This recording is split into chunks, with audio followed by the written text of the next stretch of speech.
hammani ko'zi o'ngida. Surxondaryo qadimiy to'y kurashi bitta bosh tovoq bo'lardi. Bitta bosh tovoq. Keyin eslatay, men 30 yil oxiriga o'taylik, 30 yillik nazarga o'taylik. Studentlar o'rtasiga bitta tovoq bo'lar edi. To'g'rimi xalq? Ana endi orada biz tovoqni ham ko'paytirib yubordik.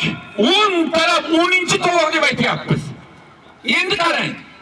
Birinchi, ikkinchi tovoqni eng tanganib o'ng tomonni ko'rdikda, lekin chap tomonni ham ko'rishimiz kerak. Ana endi xatosi qayerda? Mana ko'pchilik tashlash kerak-ku. Yo'q. Bitta tovoq taylanadi. Agar ikkita, uchta tovoq taylasangiz nima bo'ladi? Mana bitta tovoq taylasak, Zohid ko'taradi. Bo'ldi, Zohid Zaynab. Ikkinchi tovoq taylasak, Noquvvat ko'taradi, Zaynab. Uchinchi tovoqni bu ko'taradi, Zaynab. Uchovga 3 ta tovoq berish kerak. Mana muammo. Muammoni ko'rdingizmi? Ana shuning uchun bitta tovoq. Bitta tovoq qolgani polvon bilan tirlanadi. Polvon tirlanadi. Balkim ikkinchi tovoq birinchi tovoqdan ham zo'r bo'lishi mumkin. Lekin tashlanmaydi. Ana bu narsani esdan chiqarma. Yahyo, eslab qolni shu gapni. Esladingmi? Ana shunday hukm qilish kerak. Mayli, ikkinchi tovoq Norqo'yatga yana bir kishi keldi, Zohidga yana bir kishi keldi. Biz qo'yishimiz kerak.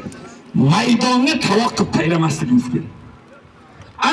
Ana shunda kurash bir-biriga rashk bilan, hujum bilan kurash bo'ladi. Ana Shohrux maydonga, Surxondaryo maydoniga 1 sekund bo'lsa oldin kirib keldi. Ikkovingga havola qaysing o'tirasan?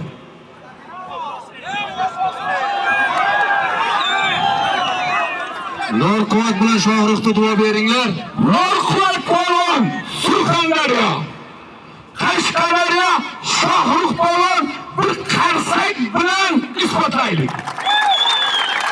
Ikkovingga bitta avtomobil, lafzimdan qaytmayman, boshlanishi ustiga bitta Norqiya. Boshlanishi. Haydaysan. Bosasan. Ana endi Zohidjon, mazangiz yaxshimi? Bo'ldi, davomlab turing. Quyuqroq choydan ichib turing, inshaalloh yaxshi bo'ladi.